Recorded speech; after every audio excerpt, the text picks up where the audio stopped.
Halo teman-teman, kami ucapkan terima kasih untuk teman-teman dari Grobogan, Purwokerto, Halmahera, Makassar, Bogor, Wonogiri, Pandeglang, Lampung Tengah, Demak, Kulon Progo, Jember, Pati, Bandung, Bekasi, Batam, Pasuruan, Dompu, Ciledug Tangerang, Lampung Tengah, Kertosono, Jambi, Bima, Medan, Gresik, Probolinggo, Kedah Malaysia, Banyumas serta Sumatera yang telah setia menyimak video sebelumnya. Kami ingin mendengar dari kalian semua. Tulis di kolom komentar dari mana kalian berasal dan cerita mistis apa yang populer di sana, agar kita bahas nanti di video selanjutnya. Di balik lebatnya hutan alas Purwo, bersemayam berbagai kisah misteri yang tak pernah lekang oleh waktu. Kisah-kisah ini seringkali berbalut pantangan dan larangan yang tak boleh dilanggar. Salah satu cerita yang paling menyeramkan adalah kisah perjalanan Kasman, seorang lelaki parubaya yang nekat memasuki wilayah terlarang di alas Purwo, tanpa mengetahui apa yang menantinya di sana. Meski banyak peringatan yang diberikan, tekadnya tak tergoyahkan. Perjalanan ini menjadi bukti bahwa keingintahuan terkadang membawa manusia melangkah ke tempat yang tak seharusnya dijamah. Siapakah Kasman? Dan apa yang terjadi padanya setelah nekat masuk ke istana gaib alas Purwo?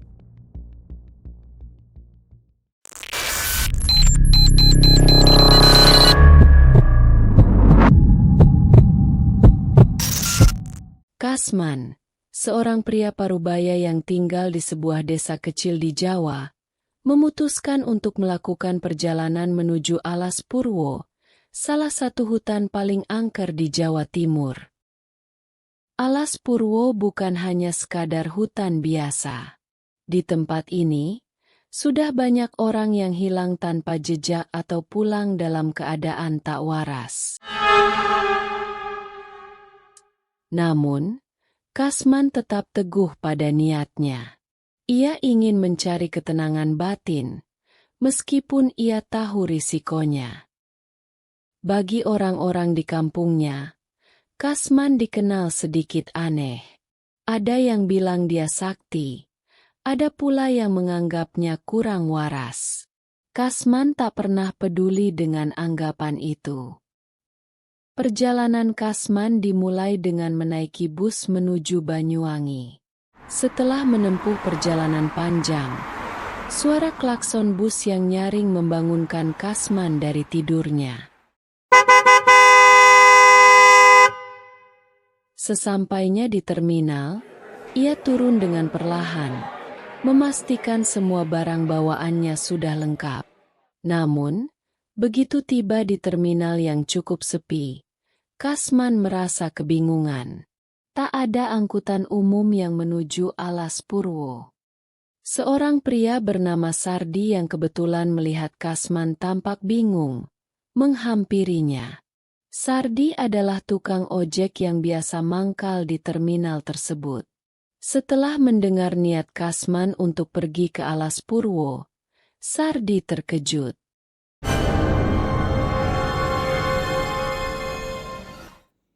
Waduh, alas Purwo bukan tempat sembarangan, Pak. Banyak pantangannya. Dan tidak semua orang bisa keluar dengan selamat dari situ. Ujar Sardi dengan nada khawatir. Namun, Kasman tetap bersikeras. Akhirnya, Sardi setuju untuk mengantar Kasman dengan bayaran lebih dari biasanya, meskipun perasaan takut terus menggelayuti hatinya. Sepanjang perjalanan menuju alas Purwo, Sardi mencoba mengobrol dengan Kasman untuk mengalihkan pikirannya dari ketakutan. Ia menceritakan berbagai hal tentang pantangan-pantangan di hutan tersebut. Namun, anehnya, Kasman hanya diam, menatap kosong ke depan. Sikap diam Kasman membuat Sardi semakin cemas. Tetapi ia tetap melanjutkan perjalanan. Ketika malam mulai tiba, suasana menjadi semakin mencekam. Kabut tebal mulai menyelimuti jalan, dan kegelapan hutan menyelimuti mereka. Suara angin yang berdesir dan gemerisik dedaunan menambah kesan angker. Di tengah perjalanan, tiba-tiba terdengar suara gamelan dan keramaian, seolah ada pertunjukan wayang kulit di dalam hutan. Sardi yang mendengarnya langsung merasakan bulu kuduknya berdiri. Diam saja, Pak. Jangan lihat ke sana. Teriak Sardi kepada Kasman yang tampak ingin menoleh ke arah suara. Kasman mulai mendengar berbagai suara aneh. Ada suara panggilan, tangisan, bahkan teriakan meminta tolong. Suara-suara itu semakin mendekat, seolah-olah mencoba menarik perhatian Kasman. Meski demikian, Sardi memperingatkan agar Kasman tidak menoleh atau mencari sumber suara. Ketegangan memuncak ketika Kasman tiba-tiba meminta Sardi menghentikan motor di tengah hutan. Kasman ingin turun di sana, di tempat yang gelap dan jauh dari tujuan. Sardi merasa heran, tetapi akhirnya ia menuruti permintaan Kasman. Setelah Kasman turun, Sardi segera berbalik arah dan meninggalkan hutan. Dalam perjalanan pulang, pikiran Sardi dipenuhi dengan rasa takut dan curiga. Ia bertanya-tanya apa yang sebenarnya dilakukan Kasman di sana. Mungkin dia sedang mencari ilmu, gumam Sardi. Di sisi lain, Kasman melanjutkan perjalanannya dengan berjalan kaki. Hanya dengan berbekal senter kecil, ia menembus kegelapan hutan alas Purwo. Setelah beberapa saat berjalan, Kasman kembali mendengar suara keramaian yang sama seperti sebelumnya. Dengan penuh rasa penasaran, ia mengikuti suara tersebut. Anehnya, ketika ia tiba di sumber suara, tidak ada apapun di sana. Hanya hutan lebat yang tampak di sekelilingnya. Tiba-tiba, suara keramaian menghilang, digantikan dengan suara auman macan yang membuat bulu kuduk Kasman meremang. Tak jauh dari tempat ia berdiri, Kasman melihat sesosok laki-laki tua yang membungkuk dengan tatapan tajam. Tubuh Kasman bergetar, dan perasaan takut mulai menyelimuti dirinya. Sosok itu berteriak, menyuruh Kasman pergi. Pergi kau dari sini. Dari kejauhan, Kasman juga melihat sesosok makhluk besar, genderuwo, dengan air liur yang menetes dari mulutnya. Kasman ketakutan, tetapi sepertinya ia sudah terlalu jauh masuk ke dalam wilayah mereka. Kasman berlari sekuat tenaga menjauh dari sosok tersebut. Namun perasaannya mengatakan bahwa semuanya sudah terlambat. Ketika Kasman hampir kehabisan tenaga, ia menemukan sebuah gua besar dan memutuskan untuk beristirahat di dalamnya. Namun, istirahatnya tak berlangsung lama. Beberapa sosok anak kecil dengan bentuk tubuh yang aneh muncul di hadapannya. Ada yang hanya memiliki separuh kepala, ada yang bermata besar seperti kuda, dan ada pula yang tubuhnya berbulu seperti gorila. Hingga akhirnya, ketakutan itu membuatnya pingsan. Keesokan harinya, Kasman terbangun dengan tubuh yang demam dan kaki kirinya bengkak. Ia memutuskan untuk pulang, Tetapi jalan keluar dari hutan seolah-olah menghilang. Selama berjam-jam, Kasman berjalan berputar-putar tanpa menemukan jalan keluar. Hingga akhirnya, ia bertemu lagi dengan sosok laki-laki tua yang sebelumnya ia lihat di dalam hutan.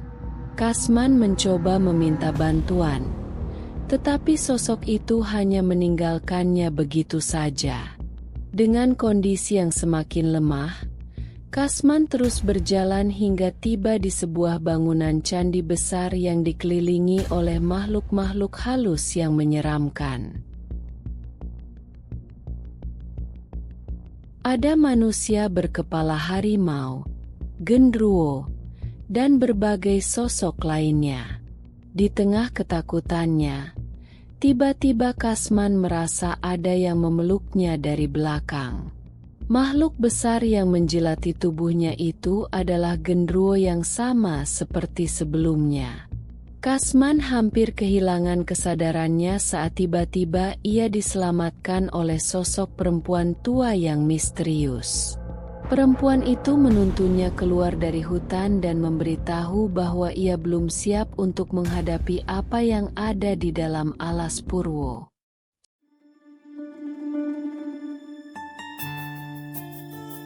Setelah melalui berbagai cobaan, Kasman akhirnya berhasil keluar dari alas Purwo.